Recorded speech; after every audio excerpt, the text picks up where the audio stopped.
الآثار القبطية ترحب بحضور قداسة البابا المعظم الأنبا تودروس الثاني بابا وبطريرك المدينة العظمى الإسكندرية، خليفة القديس ماركوس الإنجيلي والرسول، 13 الآباء الرسل الأطهار، 5 الإنجيليين الأبرار.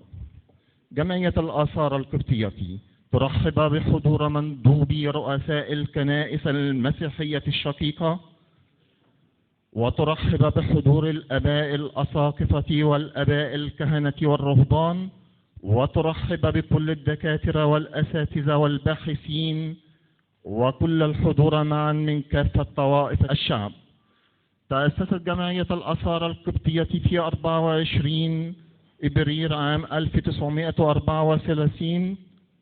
عقد لفيفا من المعنيين بالثقافة والمشتغلين بالعلم والآثار اجتماعا في إحدى قاعات المتحف القبطي، واتفقوا على إنشاء جمعية الآثار القبطية.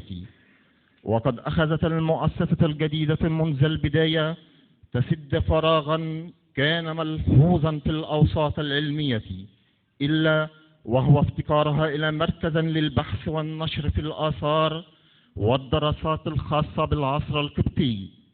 فأصبحت جمعية الآثار القبطية هي الجمعية العلمية الوحيدة آنذاك في مصر والعالم المتخصصة في هذه الدراسات، ومن ثم كان طبيعيا أن تنشأ في جمهورية مصر العربية، وأن يكون مركزها في قلب القاهرة بالكنيسة البطرسية. وكان أول اجتماع لتأسيسها في إحدى قاعات المتحف القبطي برئاسة ميريت بيك بطرس غالي.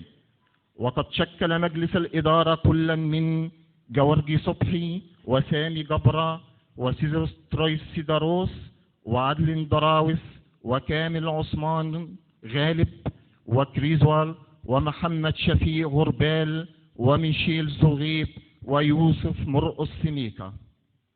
عرفت الجمعية واشتهرت على المستوى الدولي حتى أنها كانت لها الريادة في تأسيس الجمعية الدولية للدراسات القبطية، وكان أول مؤتمر للجمعية الدولية هنا في قلب جمعية الآثار القبطية عام 1981.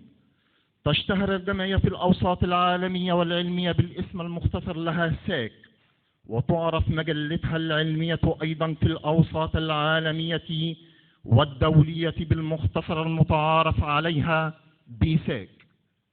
وأحب أن أقدم لكم كلمة المهندس واصف بطرس غالي رئيس جمعية الآثار القبطية، فليتفضل سيادته.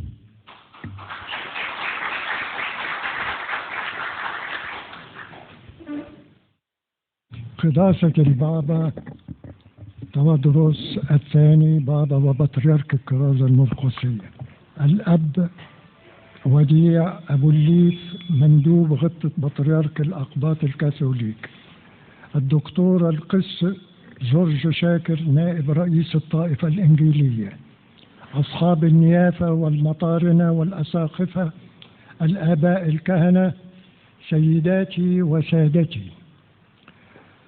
قبل إلقاء كلمتي أريد أن أكرر الشكر والتمني لفخامة الرئيس عبد الفتاح السيسي لإصداره قرار ترميم الكنيسة البطرسية على نفقة الدولة وفي مدة لا تتجاوز 3 أسابيع.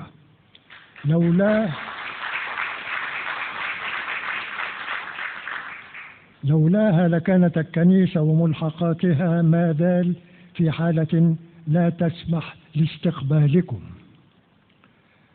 اليوم يسرنا أن نفتح المؤتمر 25 لأصدقاء التراث العربي بمصر، وهنا يجب أن نقف لحظة ونذكر أن الدراسات الخاصة بالتراث القبطي لم تبدأ في مصر إلا في أوائل القرن الماضي، ونمت بمجهود رواد رجال ونساء كان لهم رؤية مستقبلية غير عادية. فالكل يعرف قصة مرقس باشا سميكة، الرجل الذي أقنع البابا كيرلس الخامس بضرورة إنشاء متحف للآثار والمخطوطات القبطية والقبطية العربية، فكافح وجمع التبرعات حتى أقام مبنى المتحف على أرض ملك البطريركية، وافتتح المتحف في عام 1910. بعد ذلك انضم المتحف القبطي إلى متاحف الدولة في سنة 1930. بعد ذلك بدأ سميكة باشا وبمشاركة يسع عبد المسيح بتسجيل المخطوطات القبطية الموجودة في المتحف الجديد وفي مكتبة البطريركية والأديرة والكنائس.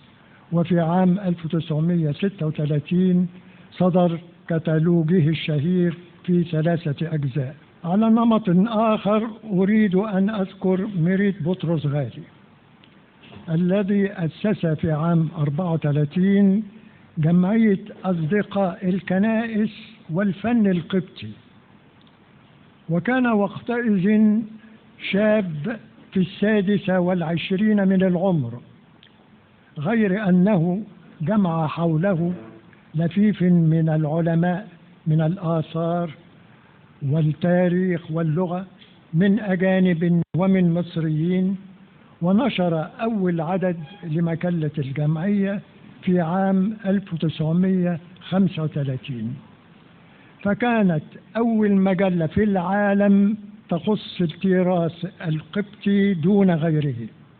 في عام 1938 قرر ميريت تغيير اسم الجمعية وأصبحت جمعية الآثار القبطية. للجمعية اليوم مكتبة تحتوي على أكثر من 16,000 كتاب. كما نشرت الجمعية منذ إنشائها أكثر من 40 كتاب في مختلف مجالات القبطيات، وصدر 55 عدد لمجلتها. وفي عام 1984 بمناسبة مرور 50 سنة على تأسيس الجمعية كتب ميريت بطرس غالي في تقريره: أرجو أن تكون أعمال جمعيتنا خلال 50 سنة الماضية قد ساعدت وإن كان بكم صغير في نشر التاريخ والتراث القبطي. في عام 1954 فتح معهد الدراسة القبطية أبوابه، ويحتوي المعهد على أقسام عديدة كقسم اللاهوت وقسم التاريخ والآثار وقسم الفن وغيره.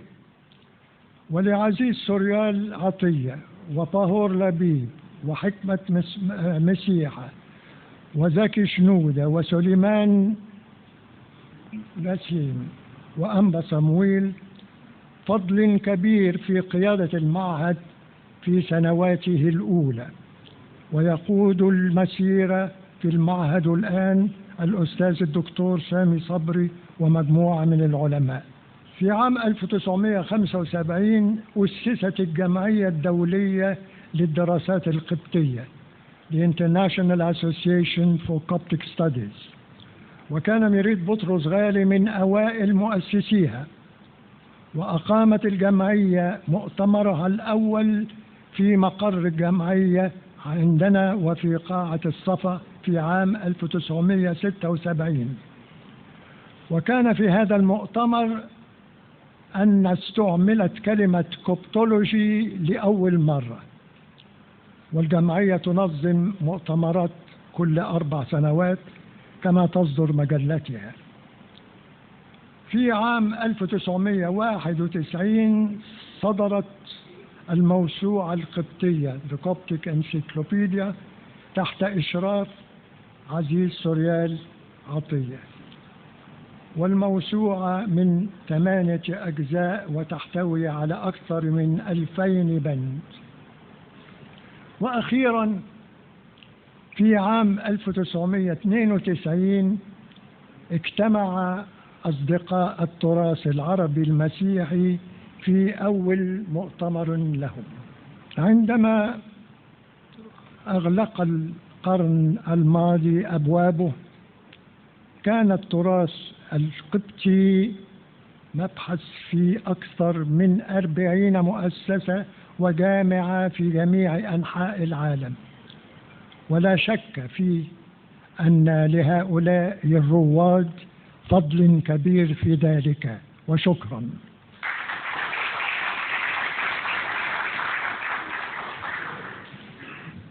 كان له دورا منسقا على مدار 25 سنة بعد فترة التأسيس لأصدقاء التراث العربي المسيحي، بكل حب وإخلاص لا يكل على المتابعة الدؤوبة لإنعقاد المؤتمر بصفة مستمرة، حتى لو لم يكن هناك تدعيم أو مساندة لهذا المؤتمر. مع كلمة المهندس عصام عياد، منسق عام مؤتمر أصدقاء التراث العربي المسيحي، فليتفضل. صاحب الغبطة والقداسة، قداسة البابا المعظم البابا تودروس الثاني، بابا بطريرك الكرازة المرقسية، سيادة الأب الفاضل ولي أبو الليف الفرنسيسكاني نائب عن غبطة البطريرك الأنبا إبراهيم إسحاق، جناب القس الدكتور جورج شاكر نائبا عن القس الدكتور أندريا زكي رئيس الطائفة الإنجيلية، أصحاب السيادة والنيافة، الآباء المطارنة والأساقفة، الآباء القمامسة والكهنة والقسوس والرهبان، وإخوتنا أصحاب الدرجات العلمية والباحثين والمهتمين، الحضور الكريم. يشرفني أن ألقي على حضراتكم كلمة افتتاحية لمسيرة 25 عاما لأصدقاء التراث العربي المسيحي. على سبيل التقديم، زمن اليوبيل هو زمن الشكر لله، زمن اليوبيل هو زمن النعمة والرحمة، زمن اليوبيل هو زمن الفرح، زمن اليوبيل هو وقفة للتقييم والمراجعة. بهذه الروح يحتفل أصدقاء التراث العربي المسيحي بيوبيلهم الفضي عبر رحلة عطاء على مدى 25 عاما، سنة 1992 لسنة 2017. نشكر ربنا على المسيرة، في مسيرة انطلقت منذ تسعينيات القرن الماضي وتواصل رسالتها بمعونة الرب وتضامن أعضائها بروح مسكونية رائعة من أجل الاهتمام بما خلفه لنا كتابنا العرب المسيحيين عبر قرون وقرون في شتى المعارف والعلوم والمجالات الكتابية، اللاهوتية، العقائدية، الليتورجية، الطقسية، القانونية، الدفاعية وغيرها.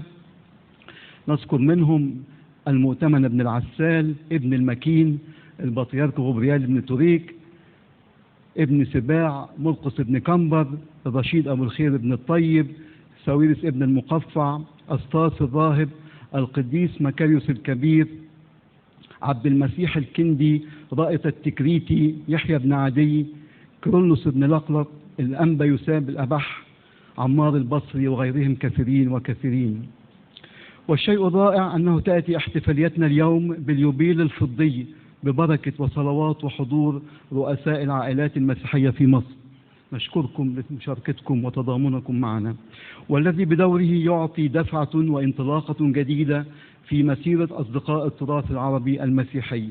من نحن؟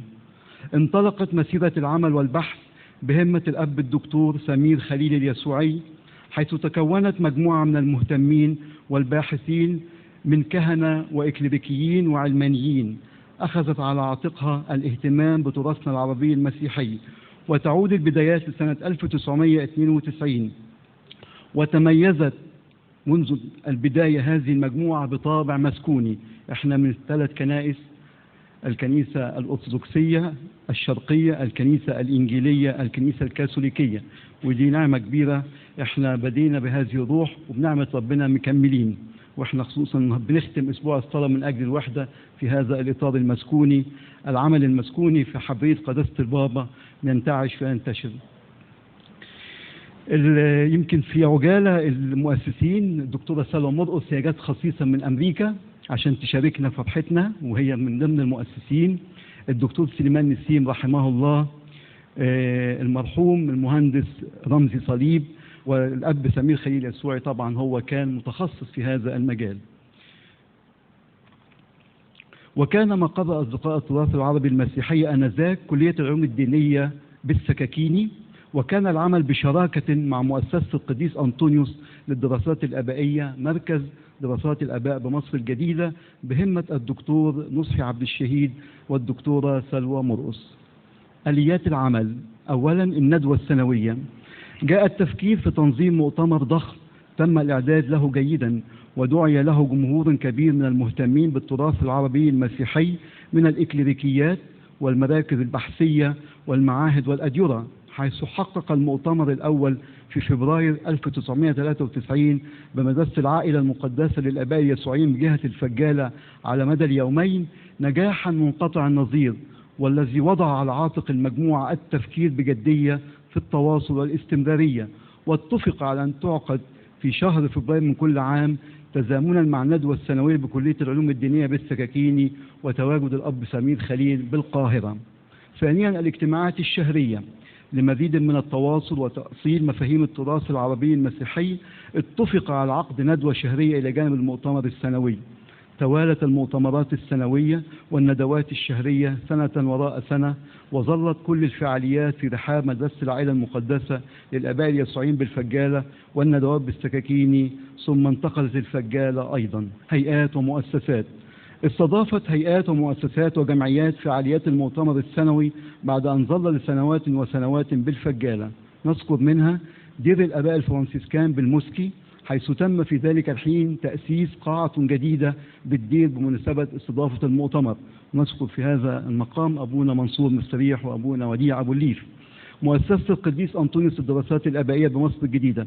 وين قوسين أقول لكم إن كان هذا المؤتمر سنة 2011 ساعة الثورة، وكان فعلا المؤتمر يكاد يكون مش ينعقد، ولكن بدعم من مركز مؤسسة القديس أنطونيوس للدراسات الآبائية فعلا رحبوا بينا واستضافونا في مصر الجديدة، برغم أنه كان ظروف البلد صعبة وكان حظر التجوال، ولكن نشكر ربنا تم المؤتمر ولم ينقطع. كلية اللاهوت الإنجيلية بالعباسية في ضيافة القس وجيه، وفعلا كان من ضمن المؤتمرات اللي نتذكرها بالخير. المركز الثقافي القبطي الأرثوذكسي بمنطقة الأنبرويس برحاب الكاتدرائية المقدسية بالعباسية، وكان الفضل معنا لنيافة الأنبا أرميا. كنيسة سيدة الكرم للآباء الفرنسيسكان بمنطقة أبو العلا، وكان لأبونا ميلاد شحاتة دور كبير في هذا المؤتمر. معهد الدراسات القبطية بالكاتدرائية المقدسية بالعباسية، وكان من ضمن المؤتمرات برضه اللي تركت بصمة في مسيرة 25 سنة مع الدكتور سامي صبري والإخوة العاملين في المجال في المعهد الدراسات القبطية. أخيرا جمعية الآثار القبطية الملحقة بالكنيسة البطرسية بالعباسية. وفي هذا المقام يشكر أصدقاء التراث العربي المسيحي الأحباء الآباء الأساقفة والكهنة والرهبان والإخوة مسؤولي هذه الهيئات والمؤسسات والكنائس والأديرة والجمعيات لاستضافتهم فعاليات المؤتمرات والندوات السنوية وتذليل كافة الصعوبات. وتبقى كلمات الشكر موصولة للآباء اليسوعيين في مصر لكريم استضافتهم لأعمال الندوات والمؤتمرات السنوية لسنوات عديدة متواصلة. مائدة مستديرة أو بانل: رغبة من أصدقاء التراث العربي المسيحي للتنسيق وتوحيد الجهود بين المراكز المختلفة ذات الاهتمام المشترك عقدت مائدة مستديرة أو بانل ضمت مسؤولي كل من دار فيليباترون محب الآباء في ذلك الحين. أسبوع القبطيات بكنيسة السيدة العذراء بود الفرج مع أبونا مينا، مؤسسة القديس أنطونيوس للدراسات الآبائية، وكان ذلك في إحدى جلسات فعاليات المؤتمر السنوي الخامس في فبراير 1997، وكان لقاء رائعا مثمرا بشهادة الجميع. حبينا نعمل تنسيق بين الجهات اللي بتعمل في ذات المجال، وفعلا في فعاليات كتيرة فقلنا ننسق ويكون في تواصل بين كل الهيئات. سلسلة مطبوعات التراث العربي المسيحي: اهتم الأب سمير خليل بإحضار مطبوعات التراث العربي المسيحي والتي تصدر دوريا في لبنان لتعم الفائدة. كما تم طبع كتاب الأخلاق ليحيى بن عدي في مصر بالتنسيق مع مركز دراسات الآباء، وتم توزيعه في الأسواق معرفة مؤسسة الأهرام. طباعة الأعمال: تفضل الأب وديع عوض الفرنسيسكاني بطباعة أحد أعمال المؤتمر السنوي، ولم يتمكن أصدقاء التراث العربي المسيحي بطباعة كافة الأعمال. إلا أنه تم مؤخرا طباعة أعمال المؤتمرات السنوية الأخيرة بهمة الأب ميلاد شحاتة الفرنسيسكاني ضمن دورية المعهد الفرنسيسكاني الشرقي بالعمرانية.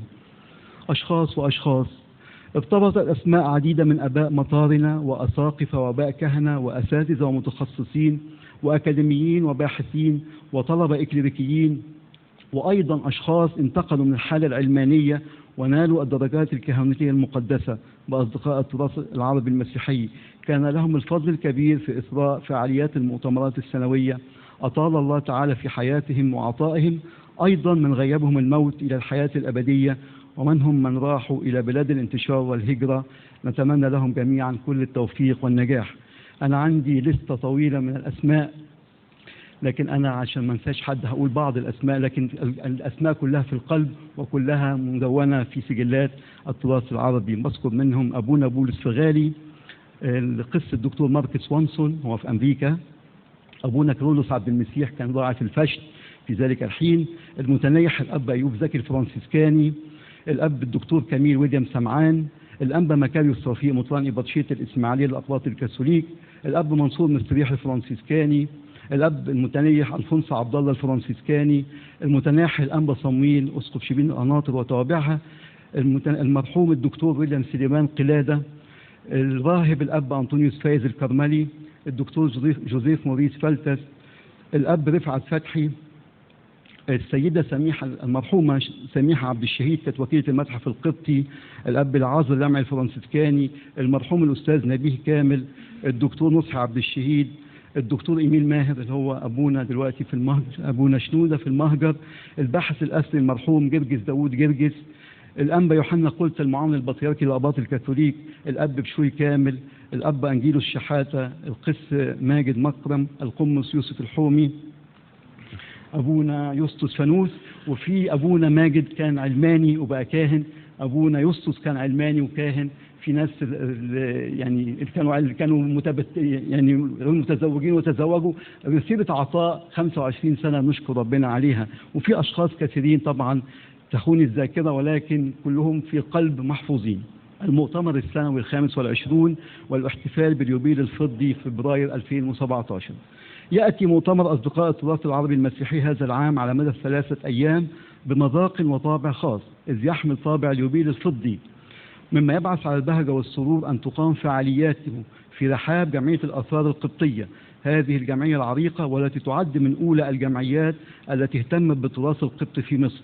هذه الجمعية التي تحمل عبق التاريخ في ضيافة ميشيل بيواصف غالي وفي رحاب كنيسة الرسولين بطرس وبولس والمجاور للكاتدرائية المرقسية بالعباسية.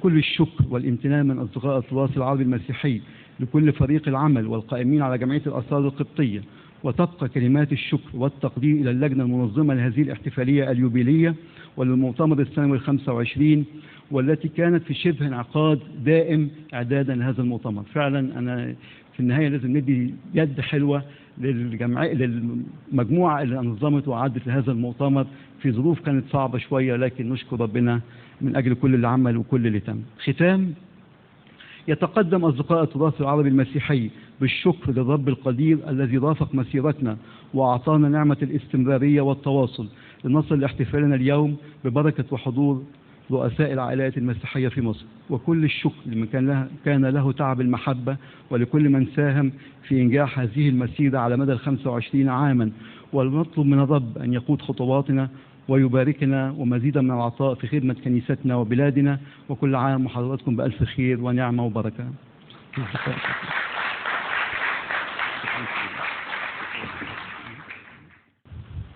كانت لها فكرة والفكرة أصبحت حلم، فأصبح الحلم واقع لمؤتمر له 25 عاما على تأسيسه، مع كلمة الدكتورة سلوى مرقص صاحبة الفكرة والحلم، فلتتفضل.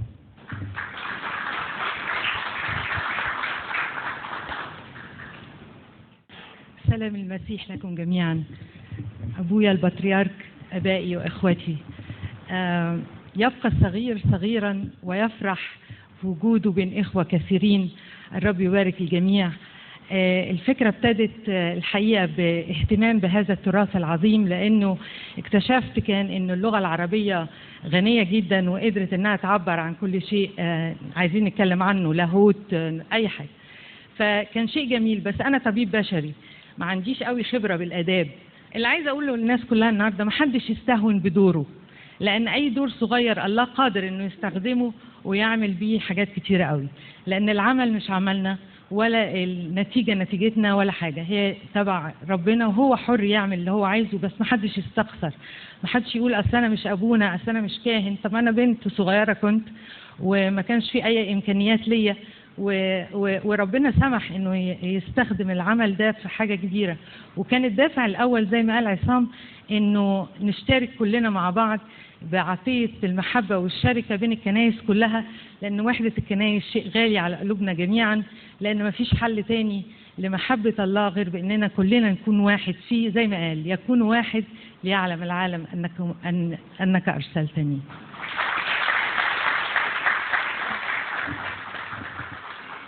هو أستاذ التراث العربي المسيحي، أول من حقق مجموع أصول الدين ومسموع محصول اليقين لأبو إسحاق المؤتمن بن العسال، بالإضافة إلى ذلك له عشرات الدراسات والنصوص المحققة في التراث العربي المسيحي، مع كلمة الأب وديع عوض الفرنسيسكاني مندوبا عن صاحب الغبطة والقداسة الأنبا إبراهيم إسحاق بطريرك الآباط الكاثوليك، فليتفضل.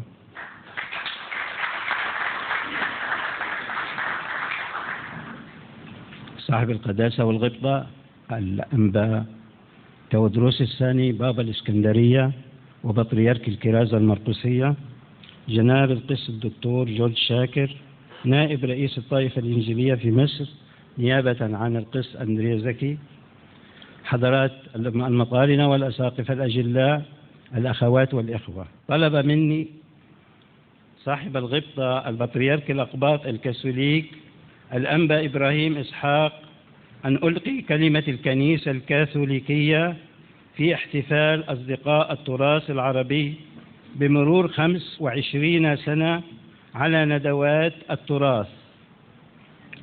وقد امتثلت للأمر البطريركي متذكرا ما كتبه الصفي ابن العسال في القرن الثالث عشر في أحد كتبه، فأطعت مفترض أمره واسترشدت بتعاليمه واعتضدت بالله بدعائه. كتاب نهج السبيل، الطبعة صاد 3. وفي هذه الكلمة أذكر بعض التواريخ والأشخاص لإظهار مدى ارتباط التراث العربي المسيحي بالكنيسة الكاثوليكية. إذن أريد أن أظهر ارتباط التراث العربي المسيحي بالكنيسة الكاثوليكية، وبكون هذا التراث يحظى بالمواطنة التامة والكاملة في الجامعات والمعاهد والمؤسسات الكاثوليكية. وأبدأ القصة بشخصية غير معروفة في أوساط التراث العربي، رغم أنها مذكورة عدة مرات في كتاب جراف، سنذكر جراف في النهاية. وتحدث عنها الأب حليم نجيم الفرنسيسكاني في إحدى ندوات التراث. هذا الشخص هو الراهب الفرنسيسكاني الأب توماس أوبيشيني 1632. دائما أذكر تاريخ الوفاة، في الورقة أيضا يوجد تاريخ الميلاد ولكن اختصار للوقت. ويعتبر أول كاتب فرنسيسكاني اهتم بالتراث العربي المسيحي والقبطي، بل بجولة سريعة على الإنترنت وجدت أنه هو يحظى بلقب من أوائل دارسي التراث العربي المسيحي والعربي بشكل عام، وأيضا يحظى بلقب رائد الدراسات القبطية. رائد يعني أول من اهتم في الغرب بهذه الدراسات. ويرتبط باسم الأب توماس أول محاولة لنشر وترجمة المقدمات والسلالم. نقول مقدمات أي كتب القواعد القبطي، والسلالم هي المعاجم أو القواميس. واستند على مخطوط كان قد اشتراه من مصر النبيل الروماني بيترو ديلا فالي 1652، وهو الآن مخطوط فاتيكان قبطي 71. وقد بقى عمل توماس مجهولا إلى أن اكتشفه لانس هوت ونشره سنة 1949. أيضا أفتح قوس صغير، الأب توماس تدرج في المناصب الكنسية والرهبانية، وهذا يفسر أنه لم يستطع طباعة عمله أو طباعة عمله. وللأب توماس كتاب قواعد للغة العربية طبع سنة 1631. وبعده حمل الراية راهب كاثوليكي آخر هو الأب اليسوعي النمساوي أثناسيوس كيرشر 1680، وقدم نشر وترجمة لهذه المقدمات والسلالم، ظهرت سنة 1643. وله محاولة لفك رموز الكتابة المصرية القديمة الهيروغليفية. هذه المحاولة لم توفق، ولكن أفادت مع كتب فانسليب سنذكر أيضا، أفادت العلامة شامبوليون في فك رموز الكتابة المصرية القديمة. دخلنا أو وصلنا للحديث إلى فانسليب 1679.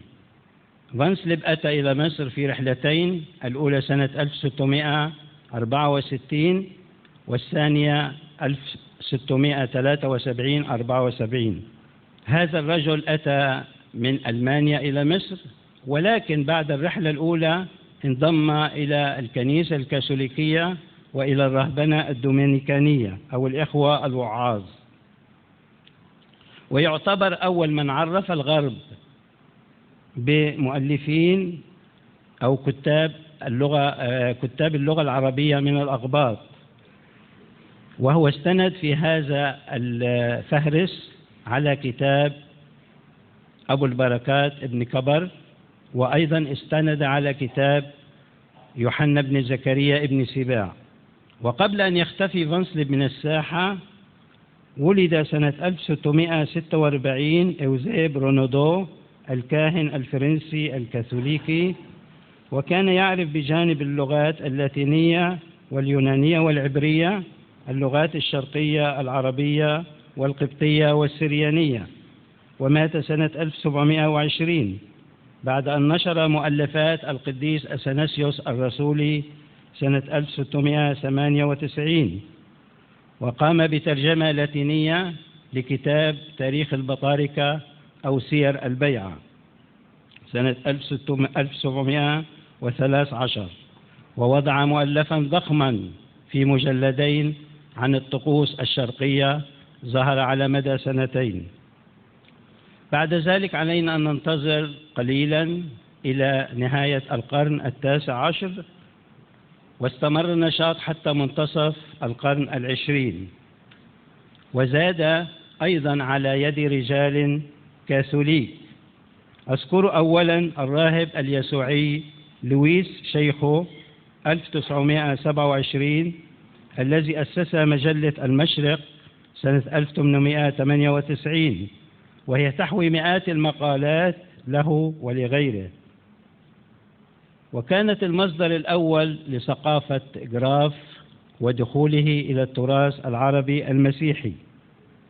أهم مؤلفات شيخو المخطوطات العربية لكتبة النصرانية 1924، ويشمل أكثر من 1000 شخصية بخلاف الإضافات، وتسهل الفهارس عملية البحث عن أي اسم.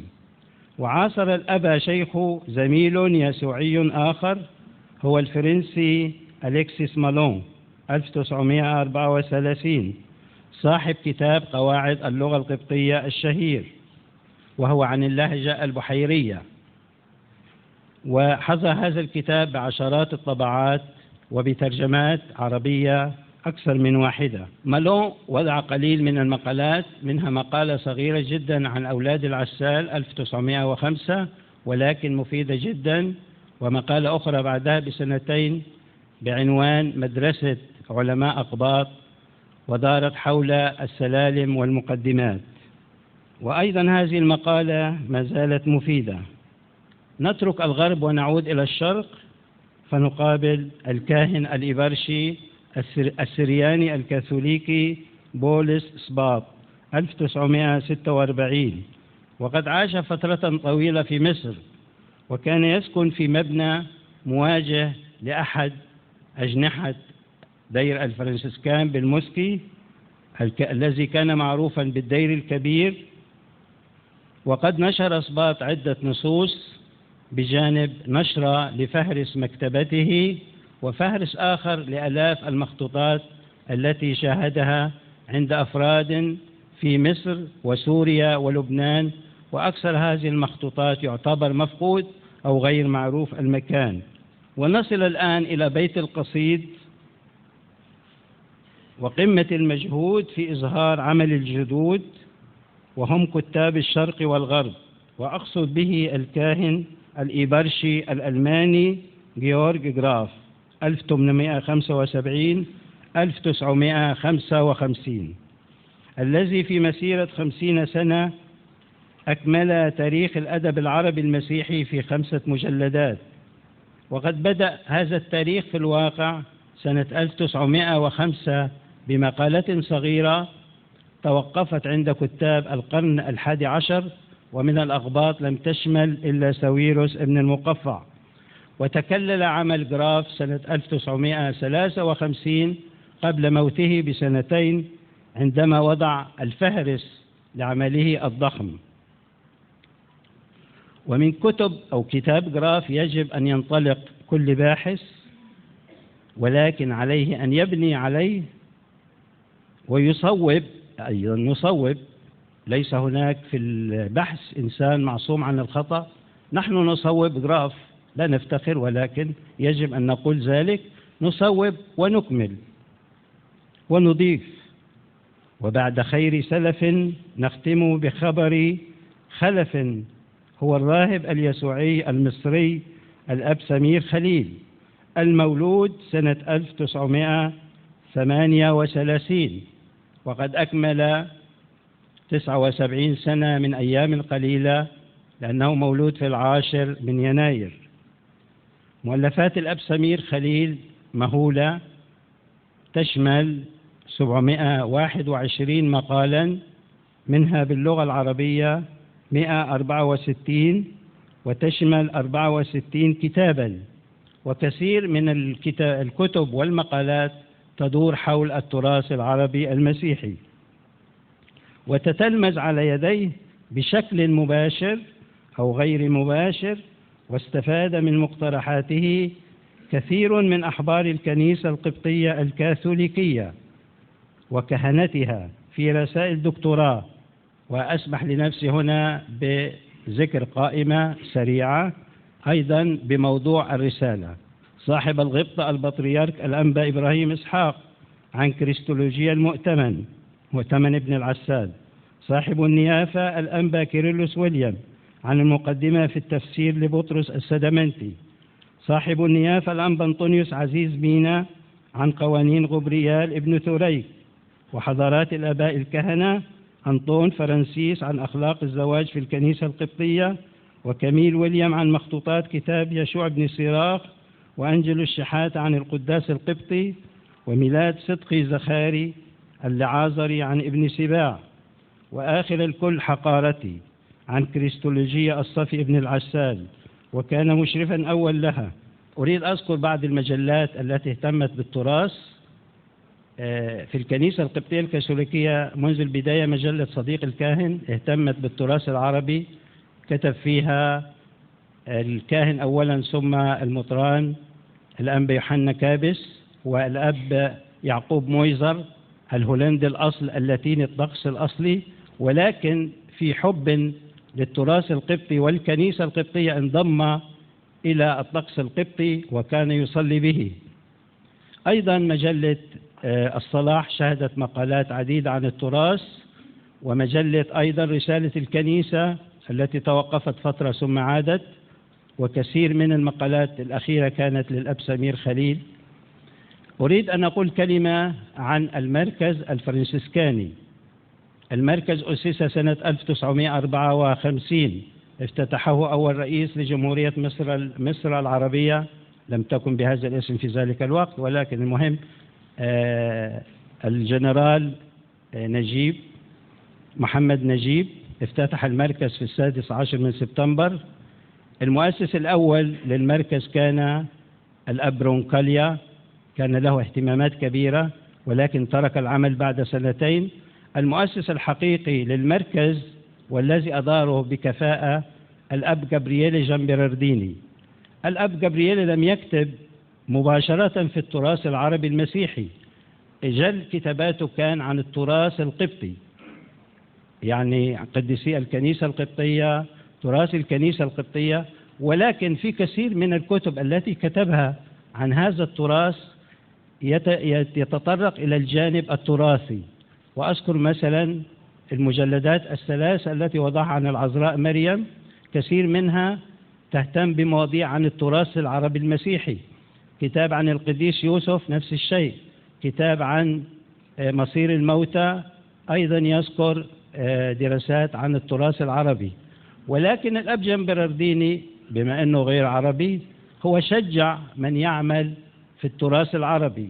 شجع أولا الأب منصور مستريح بيننا الآن، فنشر كتاب زكريا ابن سباع، تحقيق على عدة مخطوطات مع ترجمة لاتينية. والأب ألفونس عبد الله نشر كتاب الترتيب الطقسي، وكان له علاقات جيدة مع علماء مصر. برمستر كتب في المجلة، وأيضا يس عبد المسيح وآخرون.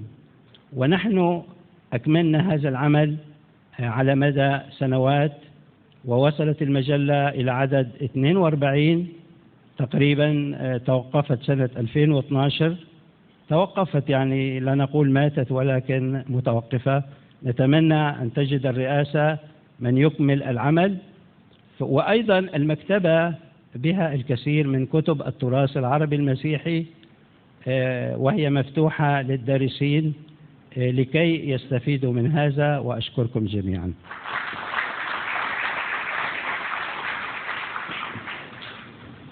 يلقي لنا كلمة في موضوع هو دور الأديرة القبطية في الحفاظ على التراث العربي المسيحي، مع نيافة الأنبا بيفانيوس رئيس دير القديس أبو مقار بوادي النطرون. فليتفضل.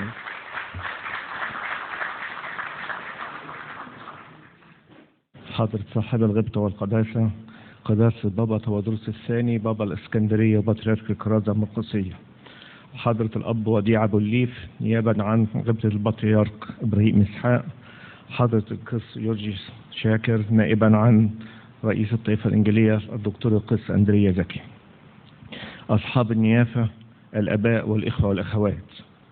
أولا أتقدم بالشكر للسيد المهندس واصف بطرس غالي على استضافته لهذا المؤتمر الهام في رحاب الكنيسة البطرسية وتحت رعاية جمعية الآثار القبطية، مكللا بذلك المسيرة المباركة لهذا المؤتمر منذ نشأته من 25 سنة، فله من الجميع جزيل الشكر.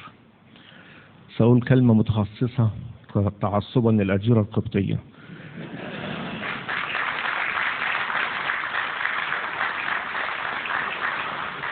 دور الأديرة القبطية في الحفاظ على التراث العربي المسيحي.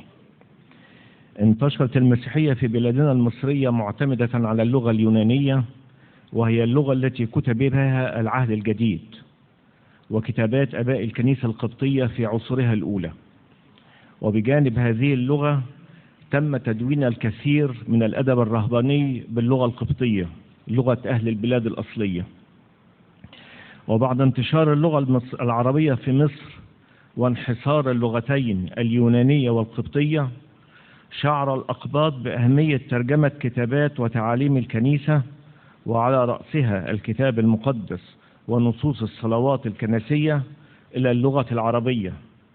فكان من اللازم الاعتماد على مكتبات المخطوطات التي تحوي نصوص الكتابات المقدسة. ومن أشهر تلك المكتبات تأتي مكتبات الأديرة القبطية في المرتبة الأولى، التي أضحت الوريث الشرعي والامتداد الطبيعي لمكتبة الإسكندرية العريقة.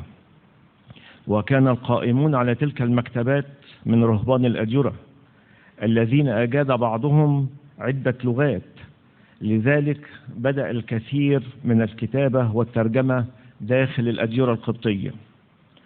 وقد تمثل دور الأديرة في الحفاظ على التراث العربي المسيحي في 3 محاور: الترجمة والتأليف والنشر، وسنعطي أمثلة قليلة لهذه المحاور ال3. أولا الترجمة. عندما فكر الأقباط في كتابة تاريخ الكنيسة على سبيل المثال، تم اللجوء إلى الأديرة للبحث عن المخطوطات التي تحوي تاريخ الآباء البطارقة. وكان تاريخ البطارقة قد تم كتابته أولا باللغة اليونانية، ثم ترجم واستكمل بعد ذلك باللغة القبطية، وحفظ في مخطوطات الأديرة. وعن هذه المخطوطات القبطية تمت الترجمة للغة العربية. فيشير كتاب سير البيعة أو المعروف باسم تاريخ الآباء البطارقة في عدة مواضع منه إلى أنه قد تم الاستعانة بمكتبات الأديرة في تحرير هذا الكتاب.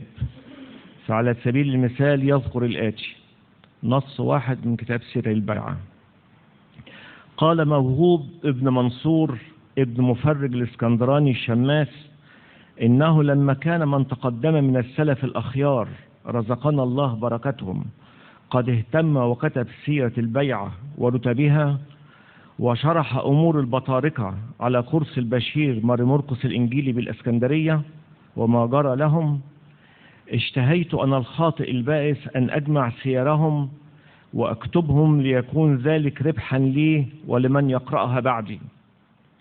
فاستعنت بالله تعالى ذكره، وسرت إلى دير القديس أبو مقار بوادي هبيب المقدس، فوجدت الشماس أبا حبيب ميخائيل ابن بدير الدمنهوري، وكان هناك الأب أنبا كيرلس الثاني ومعه 3 أساقفة، وذلك في مرمهات سنة 804 للشهداء 1088 ميلادية، وهي السنة 10 من بطريقيته. وفي البرية المذكورة يومئذ 700 راهب، منها في دير أبو مقار 400. وتحدثت مع الشماس أبو حبيب الدمنهوري المقدم ذكره فيما عولت عليه من جمع سير البطارقة، فاتفق رأينا على البحث عنها وطلبها حيثما كانت. فوجدنا في دير السيدة بنهية في الجيزة منها سيرة 42 بطريركا من ماري مرقس الإنجيلي إلى سيمون. ووجدنا في دير الشهيد تدرس على المنهى بأبلاج بوادي النطرون سيرة 4 بطارقة من الإلكسندروس إلى خائيل، وهو تمام 46 بطرك. ووجدنا في دير نهية أيضا سيرة 9 بطارقة من أنبا مينا إلى شنودة، وهو تمام 55 بطركا. ووجدنا في دير أبو مقار سيرة 10 بطارقة من خائيل 56 إلى سنتيوس 65. كل دي كانت سير مكتوبة باللغة القبطية مش باللغة العربية، كتبها أنبا مناخيل الدمراوي أسقف تنيس، وهي بخط لقوط الراهب ولده. فلما كملت لي هذه السير ونسختها بخطي وصارت عندي بالإسكندرية، وجب الآن أن أبتدئ وأشرح ما يتلو ذلك، وهي سيرة الأب القديس أبا خريستوزولوس البطرك ومن جلس بعده، وجعلتها بمقتضى سياقة عدد السنين التي قبلها. وهكذا استطاع هذا الكاتب أن يجمع ويكتب باللغة العربية سير الآباء البطارقة اعتمادا على السير القبطية المحفوظة في أكثر من دير قبطي. المحور الثاني التأليف. أثر الآباء الرهبان المكتبة القبطية بالكتب المؤلفة باللغة العربية لتاريخ الكنيسة وسير القديسين وتفاسير الكتب المقدسة وكتب القانون الكنسي، وقد خلدت تاريخ أسماء الرهبان وأديرتهم الذين قاموا بهذا العمل الجليل. ومن أشهر هؤلاء الرهبان الآباء البطاركة والأساقفة الذين تخرجوا من الأديرة القبطية، مثل الأنبا ساويرس أسقف الأشمونين، والبابا غبريال بن تريك، والأنبا ميخائيل أسقف دمياط، والأنبا بطرس ساويرس الجميل أسقف مليج، والأنبا يوسف أسقف فوة، وغيرهم الكثير. بالإضافة إلى بعض الرهبان الذين اشتهروا بكتاباتهم دون أن يرسموا أساقفة أو قبل رسامتهم، مثل المكين سمعان بن كليل بن مقارة الراهب بدير القديس يحنس القصير، والقس بطرس سدمنتي من دير مريرجة سدمنت ومواطنه أنبا بولس البوشي أسقف مصر في القرن الثالث عشر، ومقارة الراهب بدير القديس يحنس القصير، والمكين جرجس بن العميد الصغير الراهب بجبل ترى في القرن الرابع عشر، ويوحنا السمنودي وغيرهم الكثير. ثالثا النشر، ونقصد به طباعة كتب التراث المسيحي المكتوب باللغة العربية أو المترجم إليها بواسطة الآباء الرهبان في خلال 120 سنة الأخيرة. وقد ساهمت هذه المطبوعات بالتعريف بالتراث العربي المسيحي المنتشر في مكتبات الأديرة القبطية. بدأت عملية الطباعة منذ أواخر القرن التاسع عشر وبداية القرن العشرين، وشملت الكثير من الكتب الكنسية أي كتب الصلوات الليتورجية، وذلك على يد بعض الرهبان مثل القمص عبد المسيح المسعودي والقمص مينا والقمص برنابا والقمص بخوم من دير السيدة العذراء البراموس، والقمص فلتأوس وقمص ميخائيل من دير أنبا مقار، والقمص عطلة أرسانيوس المحرقي، إلى أن تولت الأديرة نفسها مهمة إصدار الكتب الكنسية. ثم وجه الرهبان نظرهم للكتابات العربية المنتشرة في مكتبات الأديرة، ومن بين الرهبان الرواد الذين بدأوا في نشر تلك الكتابات الإغومانوس فيلوثاؤس المقاري والقس ميخائيل المقاري، اللذين نشر كتاب العظات الذهبية المستعملة في الكنائس القبطية، وكتاب الصادق الأمين في أخبار القديسين اللي هو حاليا مشهور باسم السنكسار بين عامي 1911 و 1913. والقمص يوحنا المقاري الذي نشر عام 1926 كتاب القول الصحيح في آلام السيد المسيح لمؤلفه القدس بطرس السدمنتي. ثم نجد في نهاية القرن العشرين القمص صموئيل السورياني المتنيح الأنبا صموئيل أسقف شبين القناطر الذي قام بنشر الكثير من الكتابات العربية، وما زال الكثير من رهبان الأديرة يولون اهتماما خاصا بنشر التراث العربي المسيحي مع عمل الفهارس والكتالوجات التي تحوي تلك الكتابات، خاصة بعد النهضة الحديثة التي واكبت مؤتمرات التراث العربي المسيحي التي أصبحت منتشرة الآن فيما بيننا.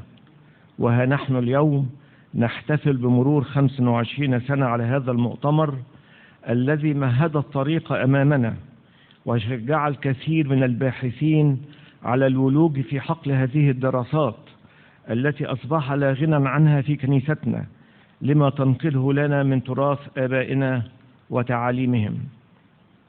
أخيرا أتمنى أن يواصل الآباء الرهبان العمل الريادي الذي قام به آباؤهم، خاصة أنه من المتيسر لهم الاطلاع على المخطوطات المحفوظة داخل الأديرة القبطية، علاوة على مكتبات الأديرة الغنية بالدراسات والأبحاث التي تساعد الراهب في عملية تحقيق المخطوطات ودراستها ونشرها. وأتمنى بالأكثر أن تسهل الأديرة مهمة الباحثين والدارسين من خارج الأديرة في حقل دراسات التراث العربي المسيحي، كما مهدت قبلا لأجدادنا في مهمة كتابة تاريخ الكنيسة. أتمنى أن نجد عندنا مركزا متخصصا يحوي صورا من مخطوطات الأديرة والمكتبات الكبرى والمتاحف العالمية للتسهيل على الباحثين الاطلاع على تلك المخطوطات بدلا من المعاناة التي نشاهدها كل يوم خاصة عند شباب الباحثين. أتمنى أن تتحقق هذه الأمنيات في القريب العاجل، وشكرا.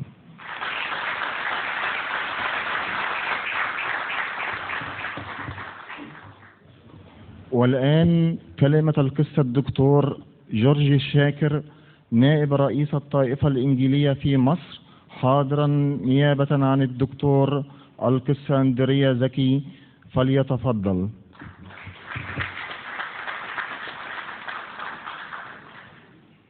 صاحب القداسة البابا المعظم قداسة البابا تودروس الثاني بابا الإسكندرية وبطريرك الكرازة المرقسية، أصحاب النيافة المطارنة والأساقفة والآباء الأجلاء والأخوات والإخوة، صباح الخير.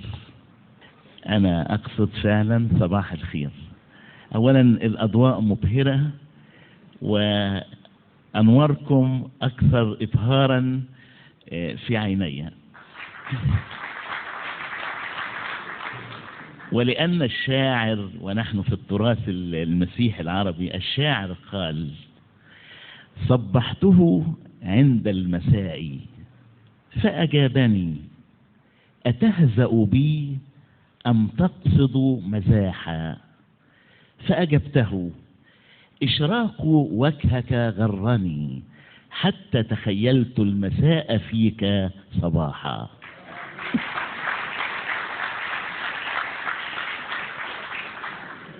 أولا تكرار الأمور المهمة ليس من العيب.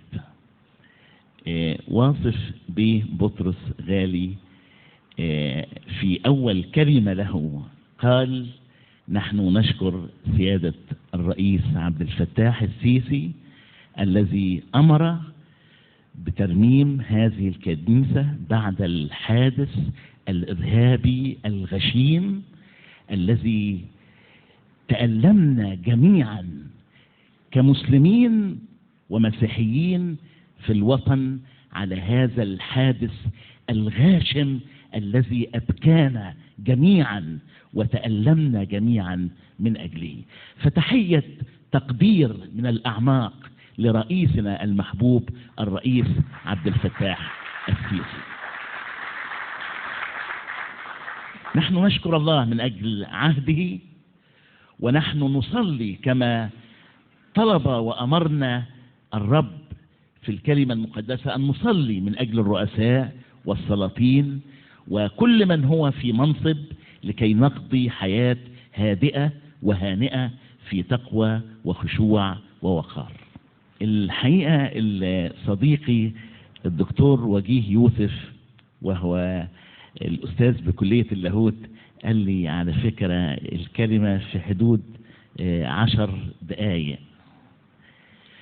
وأنا الحقيقة طبعا لازم ألتزم، بالرغم أني الحوار معاكم يعني مغري ويخليني ممكن أطول أكتر، لكن أنا هحاول ألتزم بالرغم من الإغراء في الحديث معاكم في هذه الأمسية الجميلة. ولأني حضراتكم أتيتم إلى هذا الاحتفالية برغبتكم وبقراركم، لكن سوف لا تخرجون من هنا إلا على الأقل بقرار قداسة البابا تودروس، لأننا كلنا في شوق إلى سماع الكلمة الهامة على فم قداسته. اسمحوا لي بداية، وهي كلمة سريعة بالفعل، أن أصحح عنوان هذا الكتيب: المؤتمر 25 لأصدقاء. نحن أصدقاء التراث العربي المسيحي، نحن أصحاب التراث، أصدقاء. من 25 سنة بدأنا في المؤتمرات واللقاءات، بالرغم تحية تقدير وعرفان باللي فكروا في الاحتفالية وفي المؤتمر من 25 سنة، لكن نحن كمصريين كعرب وكمصريين كأقباط نحن أصحاب التراث، ونحن أصحاب التراث من أكثر من 2000 عام من الزمان. يا أسماء ورموز وأعلام في تاريخ الكنيسة، أسماء ونجوم في سماء تاريخ الكنيسة. كيف يمكن أن نلخص التراث المسيحي العريق الواسع الثري في أمسية، في كلمات محدودة بدقائق. هذا ظلم، هذا ظلم. تراثنا ثري وكبير. لكن أنا أود من ينسى أثناسيوس العظيم، أغسطينوس، من ينسى كلمة الله بجملتها، الكتاب المقدس. تراثنا كبير وعريق. وأنا بالصدق أقول أن الكنيسة القبطية الأرثوذكسية صاحبة فضل كبير على الحفاظ على التراث المسيحي العربي.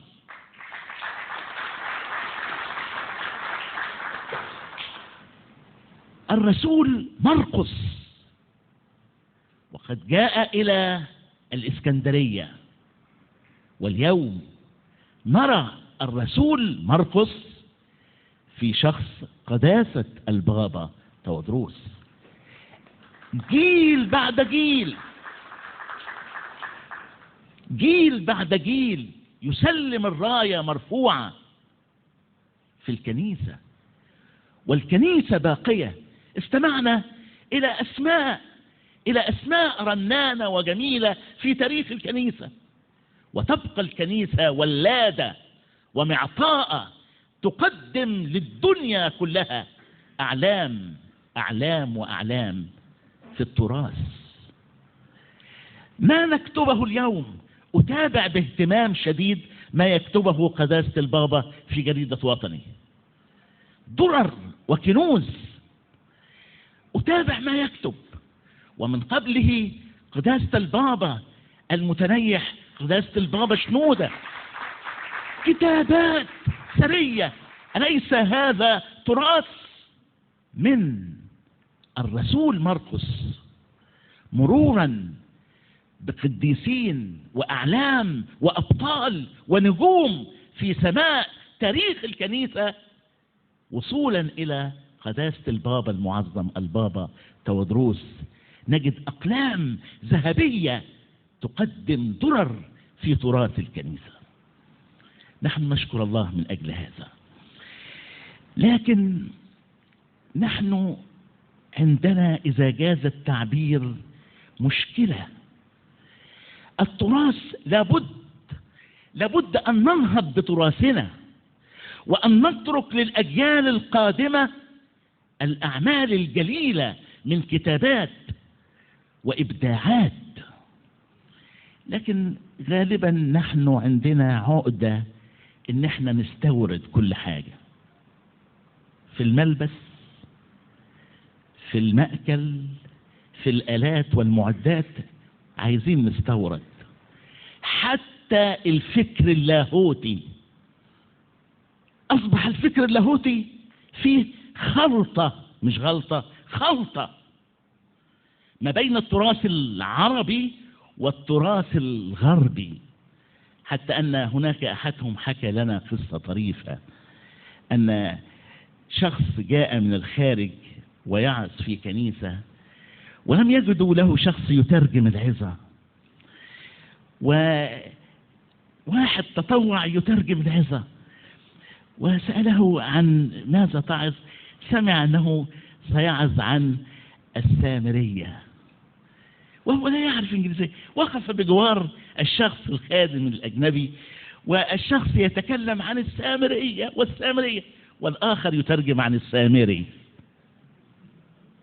ده بيوعظ عن السامرية، والتاني بيترجم عن السامري الصالح، وهو كله من ايه؟ من السامرة. احنا عايزين تراث مسيحي عربي أصيل نقدمه للأجيال التي تأتي من بعدنا. علينا رسالة، وعلينا إبداع، وعلينا لكي نقدم هذا التراث للأجيال التي تأتي من بعدنا.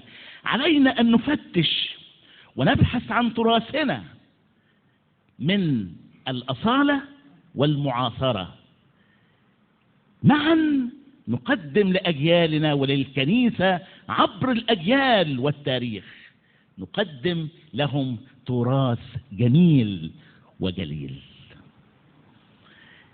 أشعر بسعادة غامرة، لا أريد أن أتوقف عن الحديث المغري معكم، لكن ننتظر ونتطلع لسماع كلمة قداسة البابا تودروس، فكلنا في إصغاء لكلمته التي نستمتع بها. وفي النهاية أقدم لكم تحيات صديقي وزميلي الدكتور القس أندريا زكي رئيس الطائفة، الذي اعتذر عن عدم حضوره لارتباطه بمواعيد مسبقة. أمنيتي بأمسية جميلة ولقاءات ثرية لتراثنا المسيحي العربي، والرب معكم. شكرا.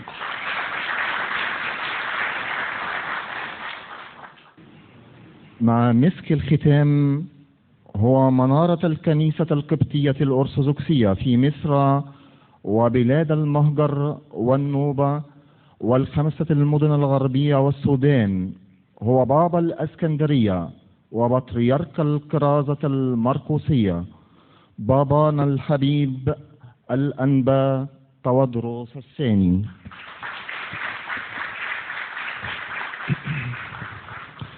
بسم الآب والابن والروح القدس الإله الواحد آمين. أهنئكم أيها الأحباء بهذا اليوبيل الفضي والاحتفال بمرور 25 عاما على هذه المؤتمرات، مؤتمر أصدقاء وأصحاب التراث المسيحي العربي، والذي يعقد في رحاب جمعية الآثار القبطية ورحاب كنيسة البطرسية بالقاهرة. ونشكر استمرار هذه المؤتمرات وإلقاء الضوء على هذا التراث الغني جدا في التاريخ المصري وفي التاريخ الإنساني بصفة عامة. أشكر واصف بيه والأسرة والاهتمام بهذا الموضوع الغني والثري، وأيضا نشكر السيد رئيس الجمهورية على اهتمامه بإعادة الكنيسة لوضعها قبل هذا الحادث، واهتمامه بأن ينجز هذا العمل في وقت قصير. ودايما بيقولوا مثل مهم جدا: no roots no fruits، مفيش جذور مفيش ثمار. وبالتالي أنتم تعملون في البحث عن هذه الجذور. نحن نصلي دائما في المزمور الأول وفي كل كنائسنا نذكره أن طوبى للرجل، والمقصود هو الإنسان، ثم يكون كالشجرة المغروسة على مجاري المياه. ودايما نقول لو قال يكون كالشجرة على مجاري المياه تفرق كتير. فيكون كالشجرة المغروسة على مجاري المياه التي تعطي ثمرها في حينه، ورقها لا ينتثر، وكل ما يصنعه ينجح. ولذلك أهمية كبيرة جدا في هذا الموضوع، هذا التراث والاهتمام به.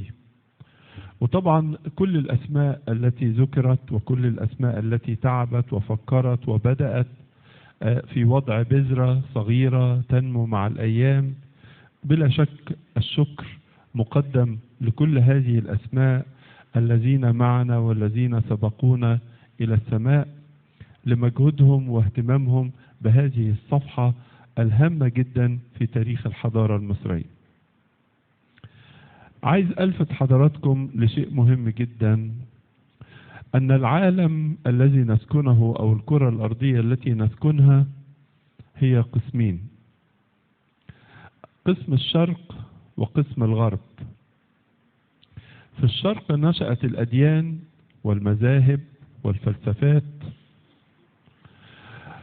ونشأت الفنون بكل أشكالها التي تعتمد على الطبيعة، حتى أننا نستطيع أن نتخيل أن الشرق هو بمثابة معبد كبير فيه الروحانية، والروحانية التي يعبر عنها في التاريخ ونذكرها اليوم بأنه تراث. وفي المقابل الغرب نشأت فيه النظريات والعلوم والاكتشافات، فصار كأنه معمل كبير من معامل العلوم، ونشأت فيه هذه العلوم والنظريات وما عكس النظريات وما يؤيد النظريات إلى آخره، النظريات العلمية. فكأننا في العالم أمام معبد كبير وأمام معمل كبير، ولكن شاءت الأقدار أن نوجد في هذه المنطقة من العالم منطقة الشرق الأوسط، الميدل إيست. ومنطقة الشرق الأوسط تمتد شمالا نحو أوروبا، وتمتد شرقا نحو الصين ونحو بلاد آسيا، وتمتد غربا وجنوبا إلى بلاد أفريقيا التي تمثل العالم القديم. وشاء قدرنا أن تكون منطقتنا الغنية أنها تكون مهد للأديان وللمسيحية. وصارت المسيحية التي ولدت وعاشت وامتدت من هذه البقعة في العالم، شاءت عناية الله أن نكون نحن على هذه الأرض نفس الأرض التي عاش عليها السيد المسيح. وهذه كرامة ونعمة كبيرة جدا لنا كمصريين ولنا كشرق أوسطيين في هذه المنطقة. وعلى هذا الأساس يكون الاهتمام البالغ بالتراث وبالتاريخ وبكل صفحاته أحد الوسائل القوية الواجب أن نعرفها جميعا، سواء مسيحيين أو مسلمين في هذه المنطقة أو حتى اليهود أيضا. والتاريخ يقولون عن التاريخ أنه الحياة، ومن وعى التاريخ في صدره أضاف أعمارا إلى عمره. يقولوا history، his story، قصته، أي قصة الإنسان. فأنتم عندما تبحثون في التراث وتصادقون هذا التراث وتحققون هذا التراث بكل الوجوه، أنتم تحققون في قصة الإنسان وقصة الوجود الإنساني والقصد الإلهي من وراء ذلك. واعتبر المخطوطات سواء القبطية أو العربية عندما سادت اللغة العربية وانتشرت في هذا التاريخ هو التاريخ المسلسل غير المنقطع، فهذا يعتبر مصدرا أصيلا لهذا التراث. يعني ممكن نقول كده ده الكتاب الأساسي. ثم نضيف إلى تاريخ الأديرة والديرية نشأت على أرض مصر، فهي منتج مصري أصيل نشأ من خلال الكنيسة القبطية الأرثوذكسية، وتم تصديره للعالم كله. وصار أول راهب يؤسس هذه الحياة إنسان مصري من صعيد مصر من بني سويف، هو القديس العظيم أنبا أنطونيوس الكبير. وظهر في مصر مؤسسو الرهبنة أمثال القديس مكاريوس الكبير والقديس بخوميوس الكبير وأسماء أخرى كثيرة.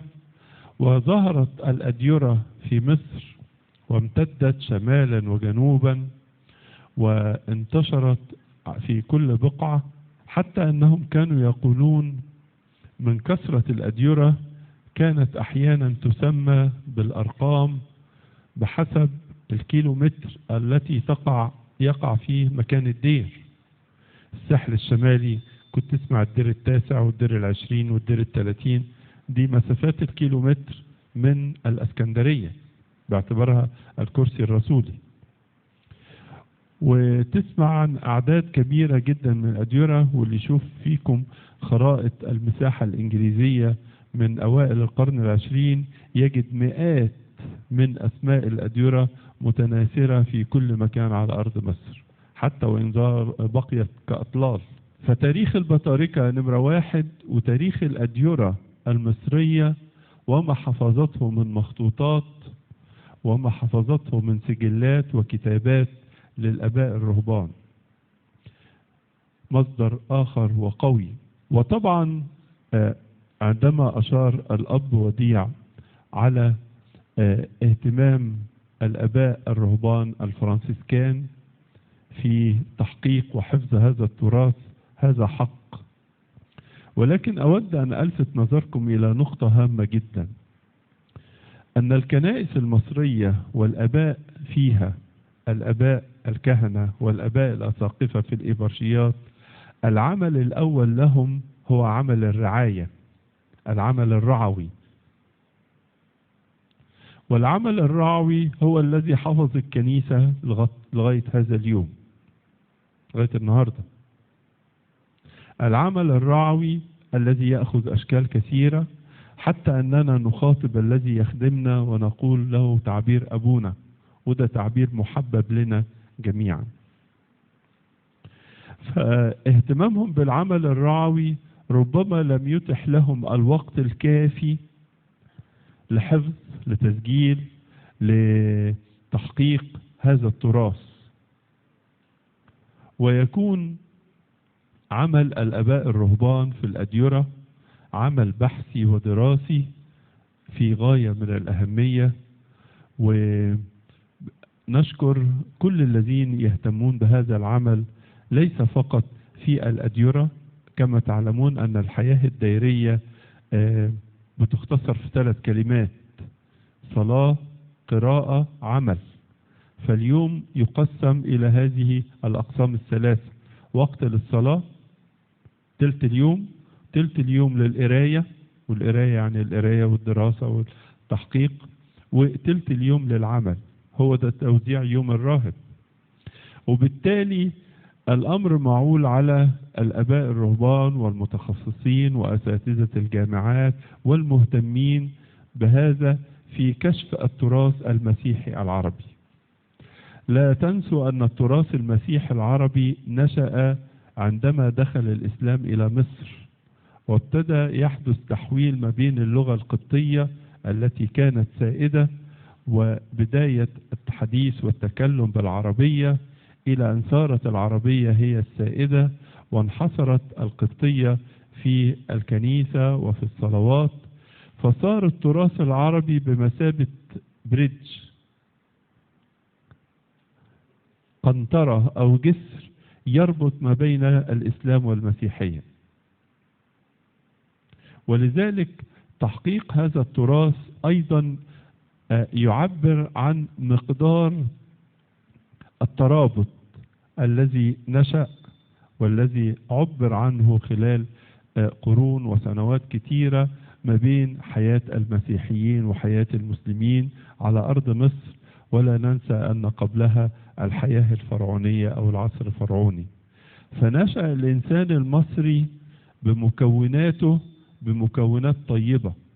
ربما تكونوا قد استمعتم لهذا الذي أذكره، أن مصر هي التي علمت فن الأعمدة، فلم تكن فكرة الأعمدة معروفة في أي مكان في العالم. في العصر الفرعوني أنشأت المسلات، والمسلات ذات طابع ديني. وعندما بدأت المسيحية في مصر في القرن الأول الميلادي، تحول شكل المسلة إلى المنارة اللي هي البيل تاور اللي هو برج الجرس. وتحولت الكنائس وصارت لها هذه المنارات، تبقى ماشي كده، دي مسلة فرعونية، دي منارة مسيحية. وعندما دخل الإسلام مصر تحولت المسلة إلى مئذنة وصارت مميزة للمسجد. فكأن مصر تنفرد في العالم كله بهذه الثلاثية الرائعة: وجود المسلة الفرعونية، والمئذنة والمنارة المسيحية والمئذنة الإسلامية، في تآلف وفي تعبير رمزي، في تعبير رمزي عن الروح التعبدية اللي موجودة في داخل الإنسان المصري. نحتاج يا أحبائي أن ننشر هذا الوعي بالتراث. نحتاج، ولازم تفكروا في كده، ما يبقاش بس محصور جوه مؤتمراتكم أو جوه أبحاثكم، ينبغي كيف يصل لكل أحد. نحتاج إلى تشجيع الشباب في هذه الدراسات. الشباب دلوقتي كتير بيحب الحاجات السريعة بحسب الزمن اللي احنا عايشين فيه، فلسه هنرجع للتراث، لسه هندور على التراث، لسه هندور على القديم جديد، عايز الحاجة الجديدة باستمرار. لذلك طبعا يوجد شباب بينكم ويهتموا بهذا زي ما أنا شايف يعني، لكن ده يحتاج انه يتسع اكتر، لان الربط بالجذور شيء مهم للغاية للإنسان. وفي عبارة مصرية كلكم بتحبوها، كلنا بنحبها، بتقول على الأصل دور. واحد من غير أصل كلمة وحشة مش مقبولة، فعلى الأصل دور شيء مهم جدا. وهذه المؤتمرات وهذه الجمعية وهذه الصداقة هي صداقة للأصل وللأصول. نحتاج أن نغرس في أبنائنا محبة التاريخ، محبة التاريخ. وزي ما قلت لكم ان التاريخ معناها قصة الإنسان، ويحتاج الإنسان فينا أن يعيش هذا التاريخ. يجب أن نعرف تاريخ الوطن، يجب أن نعرف تاريخ الكنيسة، يجب أن نعرف تاريخ المسيحية، يجب أن نعرف تاريخ الكتاب المقدس، يجب أن نعرف التاريخ العالمي بصفة عامة. هذه القصص بنسميها قصة، ما هيستوري بقى، قصة. هذه القصص يجب أن تقدم لكل أحد بالصورة التي تبني فكره. تصور واحد كده يطلع ما يعرفش تاريخ مصر، هتكون النتيجة ايه؟ او يطلع ما يعرفش تاريخ الكنيسة، هتكون النتيجة ايه؟ فأهمية معرفة التاريخ. لكن عندما نقدم التاريخ ونحقق التراث وننشره ونشرحه، يجب أن يكون هذا بصورة طيبة وصورة جذابة، وفي بعض الأحوال يكون بصورة مقبولة للشباب النهاردة. وفي نفس الوقت يجب ألا يصطدم محبتنا للتراث ونشرنا للتراث، يجب ألا يصطدم مع أي شيء في الواقع. وده شيء مهم خالص، أنك ممكن أنت في معمل البحث تنشر حاجة مختلفة عن الواقع النهاردة، ده في نطاق البحث. لكن لو نشرتها النشر العام ممكن تسبب نوع من البلبلة أو نوع من السجس. ففي أحوال دراستها ونشرها في المحيط العلمي أو المجلات العلمية مقبول تماما. لكن البعض الأمور لو استخدمت استخداما شعبيا ممكن يكون لها تأثيرات سلبية. أنا أشكركم كثيرا أنكم أتحتم لي هذه الفرصة. أشكر كل الأحباء الذين تكلموا بكلمات طيبة وكلمات غنية وثرية لنا جميعا، وأشكر حضوركم وأتمنى لكم التوفيق في هذا المؤتمر واستمراره. وأذكر بالخير كل الذين لهم أتعاب في هذا المجال، أقدم لهم شكري الخاص وشكر الكنيسة لمحبتهم واهتمامهم وحضورهم ونشاطهم في جمعية أصدقاء التراث المسيحي العربي. الله يحفظكم دائما ويحفظ بلادنا بكل خير. لإلهنا كل مجد وكرامة من الآن والأبد آمين.